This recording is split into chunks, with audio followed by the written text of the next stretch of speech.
మహాగణాధిపతయే నమః. ఓం గురుభ్యో నమః. ఓం శ్రీమాత్రే నమః. అరుణాం కరుణాతరంగితాక్షీం ధృతపాశాంకుశపుష్పబాణచాపాం అనిమాదివిరావృతాం మయూకైః అహమిత్యేవ విభావయే భవానీం. శ్రీమాత్రే నమః. ప్రేక్షకులకి ఆ లలితాంబిక అమ్మవారి యొక్క అనుగ్రహం పరిపూర్ణంగా కలగాలని మనస్ఫూర్తిగా కోరుకుంటూ మనం ఈరోజు చెప్పుకుపోయేటువంటి టాపిక్ ఏమిటంటే నవంబర్ 1వ తేదీ నుంచి 15వ తేదీ వరకు 12 రాసుల వారికి లగ్నాల వారికి చూసుకోవచ్చు. లగ్నాలు తెలియని వారు రాసుని చూసుకోండి. వారికి ఎలా ఉండబోతుంది, ఏ విషయాల పట్ల వాళ్ళు జాగ్రత్త వహించాలి, మరియు గ్రహస్థితి ఏ విధంగా ఉంది అని చెప్పి చూసుకున్నట్లయితే మనకి చంద్రుడు ఈ 15 రోజుల పాటు కుంభరాశి నుంచి కన్యారాశి వరకు సంచరిస్తున్నాడు. ఇక కుంభంలో రాహువు, మీనంలో శని, కర్కాటక రాశిలో గురువు ఉన్నాడు. కాకపోతే గురువుతోని మనకి గురువు 12వ తేదీ వరకు ఉంటూ 12వ తేదీ మళ్ళీ వక్రగతి చెందుతాడు, అంటే అక్కడే ఉంటాడు కానీ వక్రిస్తాడు. అలాగే సింహరాశిలో కేతువు, మనకి శుక్రుడు కన్యారాశిలో నీచపడి ఉన్నప్పటికీ 2వ తేదీ నుంచి ఆయన తులారాశిలోకి ఓన్ హౌస్లోకి వెళ్ళిపోయి తులారాశిలో ఉన్నటువంటి రవికి నీచభంగ రాజ్యోగాన్ని ఇస్తున్నాడు. అదేవిధంగా 2 విరుద్ధ ఎనర్జీస్ ఉన్నటువంటి గ్రహాలైన కుజబుధులు కలిసి ఉన్నారు. ఈ యొక్క గ్రహస్థితిని అనుసరించి 12 రాసుల వారికి లేదా లగ్నాల వారికి ముందు లగ్నం ప్రధానంగా తీసుకొని దాని తర్వాత రాశి తీసుకోవచ్చు, తప్పేం లేదు. ఏ విధంగా ఉండబోతుంది, ఏ విషయాలు జాగ్రత్తగా ఉండాలనేటువంటి అంశాలు చెప్తుందో నేనైనప్పటికీ కూడా చెప్పేసిన సాక్షాత్ లలిత అమ్మవారిగా భావిస్తూ ఒక్కొక్కటిగా మనం తెలుసుకుందాం. మకరం వారి కనుక చూసుకున్నట్లయితే మీ యొక్క రాశ్యాధిపతి 3వ స్థానంలో ఉన్నాడు. ఇది కొంతవరకు ఉద్యోగరీత్యా వేరే ప్రాంతానికి వెళ్ళడం వల్ల సక్సెస్ పొందుతారు అనేటువంటి చూపిస్తుంది. 1వ తేదీ ఎటువంటి ధన సంబంధించిన మ్యాటర్స్లోని, అందులో ముఖ్యంగా జీవిత భాగస్వామికి తెలిసిన వాళ్ళు, పార్ట్నర్స్తో ఫైనాన్షియల్ మ్యాటర్స్ విషయంలో కొంత జాగ్రత్తగా ఉండండి. 2, 3 తేదీలు కనుక చూసుకున్నట్లయితే ప్రధానంగా ఇక్కడ శని చంద్రుడితో ఎప్పుడైతే కలిసి ఉంటున్నాడో ఇది కొంచెం ఎవరితోనైనా ఏదైనా మాట్లాడేటప్పుడు, కమ్యూనికేట్ చేసేటప్పుడు కొంత జాగ్రత్తగా ఉండాలి. 4వ అధిపతి ఎప్పుడైతే లాభంలో బుధుడితో ఉంటున్నాడో ఇది వ్యాపారపరంగా భూ సంబంధించిన వ్యాపారాలు మంచి ఫలితాలు ఇస్తుంది. అలాగే లోన్ మూలంగా కొంత లాభాన్ని ఇస్తుంది, అందులో ఎటువంటి సందేహం లేదు. కాకపోతే మీకు ఫైనాన్షియల్కి ఇంకా బాగా గ్రోత్ రావాలి అంటే మాత్రం దుర్గాదేవి యొక్క ఆరాధన ఎక్కువగా చేయండి, తద్వారా మీకు బాగుంటుంది. అదేవిధంగా సంతానం కోసం చేసే ప్రయత్నం కొంతమంది చూడండి ఐవీఎఫ్లో ఐఓఎల్ చేయించుకుంటూ ఉంటారు. అటువంటి వాటిల్లో అనుకూలత అయితే ఉంది, కాకపోతే కొంత స్ట్రెస్ కూడా ఉంటుంది. ఎంతైనా కానీ మీకు 5వ స్థానం మీద శని యొక్క దృష్టి ఉన్నందుకు ఈ ముఖ్యంగా వ్యాపార సంబంధించిన నిర్ణయాలు, వ్యాపారాల్లో కొంత లాభాలు అనేవి 6, 7 తేదీలు చూపిస్తున్నాయి.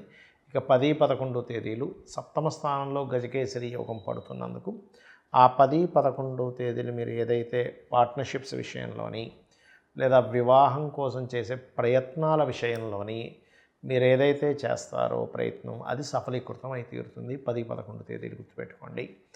అలాగే మరొక విషయం ఏంటంటే ఇక్కడ ఉద్యోగ సంబంధించిన విషయంలో all of sudden changes, growth కూడా ఉంటుంది. రీసెర్చ్ చేసేటువంటి వారికి చాలా బాగుందని చెప్పుకోవచ్చు. ఇక మీరు నిత్యము ఈ యొక్క కార్తీక మాసంలో చేయవలసినటువంటిది ఏమిటంటే మీరు సూర్య నమస్కారాలు ఎక్కువగా చేసుకోండి. అలాగే ఏదైనా ఈ క్యారెట్స్తోని, బీట్రూట్స్తో చేసేటువంటి పదార్థాన్ని ఏదైనా శివాలయంలో కానీ విష్ణు ఆలయంలో కానివ్వండి, అన్ని విధాలా మీకు బాగుంటుంది. ఈ యొక్క కార్తీక మాసంలో మీకున్న సమస్యని బట్టి ఎటువంటి పరిహారం చేసుకుంటే బాగుంటుంది. ముఖ్యంగా ఎవరికైనా మాటిమాటికి గొడవలు అధికంగా ఉన్నాయండి, కుజదోషం అంటున్నారు, ప్రతిదీ కూడా స్ట్రెస్ఫుల్గా ఉంది అని అనుకునేటువంటి వారు ఈ కార్తీక మాసంలో బియ్యపు పిండితో చేసినటువంటి దీపపు కుందెలో దీపాన్ని వెలిగించి దీపదానం చేయండి. కార్తీక మాసంలో మీరు చేసేటువంటి దాన ఫలితం చాలా అధికంగా ఉంటుంది, గుర్తుపెట్టుకోండి. కార్తీక దామోదరుని పూజ చేయడము, కార్తీక మాసంలో నదీ స్నానాలు చేయడం అనే ఒక ఎత్తు అయితే, ఇక మరి కొంతమందికి మానసిక సమస్యలు ఉంటాయి. ఎప్పుడు మానసికంగా ఏదో ఒక ఇబ్బందిగా ఉందండి అని అనుకునేటువంటి వారు నదీ స్నానం చేయండి. ఏదైనా క్షేత్ర దర్శనం చేసుకొని నదీ స్నానానికి వెళ్ళిరండి. ఈ కార్తీక మాసంలో ఖచ్చితంగా బాగుంటుంది. అలాగే మీకు దగ్గరలో గోశాల ఏదైనా ఉన్నట్లయితే గోవులకి బియ్యపు పిండిలో కాస్త బెల్లము కలిపి బియ్యపు పిండిని తినిపించండి.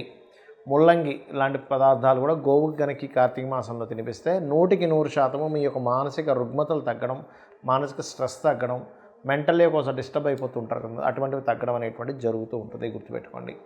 ఇక మూడవది ఏంటంటే ఇక్కడ మరి కొంతమందికి సంతాన సంబంధించిన సమస్యలు ఉంటూ ఉంటాయి. ఈ యొక్క కార్తీక మాసంలో ఎవరైతే ఇప్పుడు ఉండేటువంటి ప్లానటరీ పొజిషన్స్ బట్టి చెప్తున్నాను, లక్ష్మీ గణపతిని మన దామోదరుడి యొక్క పూజ చేస్తారు, కార్తీక దామోదరుని యొక్క పూజ చేయడము ఇవన్నీ చేస్తూనే లక్ష్మీ గణపతి యొక్క ఆరాధన చేయండి ఈ కార్తీక మాసంలో. అదేవిధంగా ఈ కార్తీక మాసం మొత్తము కూడా దిగంబర శ్రీ పాదవల్లభ దిగంబర అనే మంత్ర సాధన చేయడం ద్వారా, గోవులకి అరటికాయలు లాంటివి తినిపించడం ద్వారా కూడా క్లియర్ అవుతుంది. ఇక ఈ కార్తీక మాసంలో పెళ్ళిళ్ళు కూడా అవుతూ ఉంటాయి, కానీ కొంతమందికి వాళ్ళ యొక్క జన్మజాతకంలో ఉండేటువంటి కాంబినేషన్స్ వల్ల వివాహ సంబంధించినటువంటి అంశాలు తొందరగా కుదరవు. అది సప్తమ స్థానం పాడవడం వల్ల, 12వ స్థానం పాడవడం వల్ల, వివాహం తర్వాత ఉండేటువంటి విషయాలు సరిగా కుదరకపోవడం వల్ల జరుగుతూ ఉంటుంది. అయితే ఇక్కడ ఏంటంటే మీరు ప్రధానంగా నవగ్రహాలలో రవికేతు గ్రహాల దగ్గర దీపారాధన చేస్తూ లలితా సహస్రనామాల్లో ఓం కామేశబద్ధ మాంగళ్య సూత్రశోభిత కందరాయ నమః అనే మంత్రం చేయండి. ఖచ్చితంగా మీకు వివాహ సంబంధించిన విషయాలు ముందుకు కుదులుతాయి.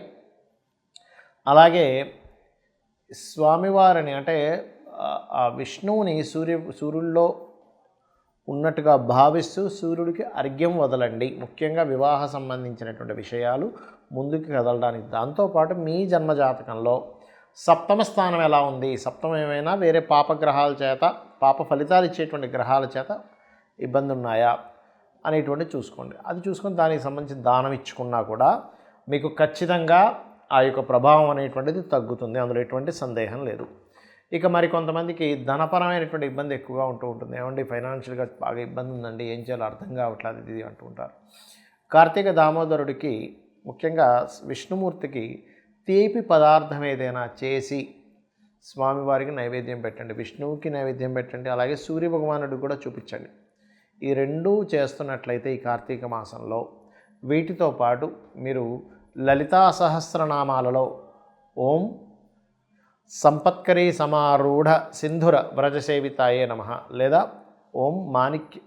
ఓం ధర్మాధ్యక్ష ధనాధ్యక్ష ధనధాన్య వివర్ధినియే నమః అనే నామస్మరణ చెయ్యండి. ఖచ్చితంగా మీకు బాగుంటుంది. ఇక విదేశాల్లో ఉంటూ ఇప్పుడు ఉన్నటువంటి సిచ్యువేషన్ అందరికీ తెలుసు. అక్కడ నుంచి మనకి యుఎస్ నుంచి వెనక్కి రావడం కానీ, యుఎస్ నుంచి ఇంకో దేశానికి వెళ్ళడం కానీ ఇలాంటివి జరుగుతూ ఉన్నాయి. అంటే మరి కొంతమందికి మరి విదేశీ యోగమే ఉంటుంది, విదేశాలకు వెళ్తేనే వాళ్ళ లైఫ్ బాగుంటుందని ఉంటుంది. అప్పుడు ఏం చేయాలి, స్వదేశానికి వస్తే పెద్ద లైఫ్ ఉండదు. వాళ్ళు చదువుకున్న చదువు కానివ్వండి, వాళ్ళు చేసినటువంటి రీసెర్చ్ కానివ్వండి, వాళ్ళు పడ్డ కష్టం కానివ్వండి, విదేశాలకు వెళ్తేనే అది తీరుతుంది. అప్పుడు ఏమిటి, ఇంకో దేశానికైనా వెళ్తే బాగుంటుంది, ఇంకొక రకరకాల దేశాలు ఉంటాయి, యుఎస్ఏ ఉందా. అలాంటి వారు మరొక దేశానికి వెళ్ళి అక్కడ మీరు సక్సెస్ అవ్వాలి అంటే ఈ కార్తీక మాసంలో రుద్రము వినండి, రుద్రాభిషేకం చేయించుకోండి. రెండవది ఆంజనేయ స్వామి యొక్క హనుమాన్ చాలీసా అంటారు, ఉదయము సాయంత్రము సంకల్పం చెప్పుకొని ఆ చేసినంత కాలము 40 రోజులు దీక్షగా తీసుకొని కనుక చేయగలిగితే, ఏమండి కార్తీక మాసం అయిపోద్ది కదా అంటే అయిపోయినా పర్వాలేదు, ప్రారంభించడం ఇక్కడ చేయండి. 40 రోజులు దీక్షలా కనుక రోజు ఉదయం సాయంత్రం చేస్తూ సంకల్పం చేసి కొంచెం కొన్ని నియమాలు పాటించాలి. దీక్షలో ఉన్నప్పుడు ఎలా పాటిస్తామో నేల మీద నిద్రపోవడము, కాస్త నాన్ వెజిటేరియన్ లాంటివి తినకపోవడము, కొన్ని బ్రహ్మచర్యం పాటించడం చేసి మీరు కనుక 40 రోజులు ఖచ్చితంగా చేసినట్లయితే రుద్రము వినడము లేదా రుద్రాభిషేకం చేసుకోవడము, ఇంట్లోనే రుద్రంతో అభిషేకం శివుడికి చేసుకోవడము, అలాగే ఉదయము సాయంత్రం ఆంజనేయ స్వామి యొక్క అష్టోత్తరము అంటే ఆంజనేయ స్వామి హనుమాన్ చాలీసా ప్రధానంగా ఉదయం సాయంత్రం కనుక చేయగలిగితే మీ జన్మజాతకంలో ఆల్రెడీ యోగం ఉంది కానీ వెళ్ళలేకపోతున్నాను, లేకపోతే ఇంకో దేశానికి వెళ్ళాలి, ఇక్కడ ఉండేటువంటి సిచ్యువేషన్స్ బాగాలేవు అన్నప్పుడు ఇది మీకు ఖచ్చితంగా పనిచేస్తుంది. కానీ ముఖ్యంగా మీరు తెలుసుకోవాల్సింది అసలు మీ జాతకంలో యోగం ఉందో లేదో తెలుసుకోండి. యోగం ఉందో లేదో తెలుసుకోకుండా చేస్తూ ఉంటే ఏమవుతుందంటే ఇది ఇంకొక దానికి దారితీస్తుంది, కానీ ఇది ఇవ్వాలని రూల్ లేదు. ఎలాంటి వాటికి ఇస్తుంది రిజల్ట్ అంటే మీకు ఖర్చులు తగ్గిస్తుంది అంతే. బాగా ఎక్స్పెండిచర్స్ ఉన్నాయి, ఎందుకంటే 12వ స్థానం అనేటువంటిది ఖర్చుల స్థానము, విదేశీ స్థానం. సో విదేశీ యోగం మీకు లేదు కాబట్టి ఖర్చులు ఎక్కువ అవుతుంటే ఆ ఖర్చులు తగ్గించే దాని మీద ఎఫెక్ట్ పడుతుంది. దానివల్ల కూడా ఒక పాజిటివ్ ఉంటుంది, ఉండదని. కానీ మీకు జాతకంలో ఉందో లేదో యోగం చూసుకోండి. కొద్దిగా ఉందండి, కొన్ని ఆటంకాలు ఉన్నాయి, అప్పుడు పనిచేస్తుంది. అసలు యోగమే లేదు అన్నప్పుడు అది ఇవ్వదు రిజల్ట్, ఇది గుర్తుపెట్టుకోండి. అందుకే చాలామంది రెమెడీస్ చేస్తుంటే ఎందుకు ఫెయిల్యూర్ అవుతుంటాయంటే అక్కడ యోగం ఉండి ఆటంకాలు కలుగుతున్నప్పుడు మనం చేయాలి, కానీ యోగమే లేకుండా మనం చేయడం వల్ల ఇంకొక మంచి ఫలితం ఇస్తుంది, కానీ ఆ ఫలితం ఇవ్వాలని రూల్ లేదు. శ్రీమాత్రే నమః.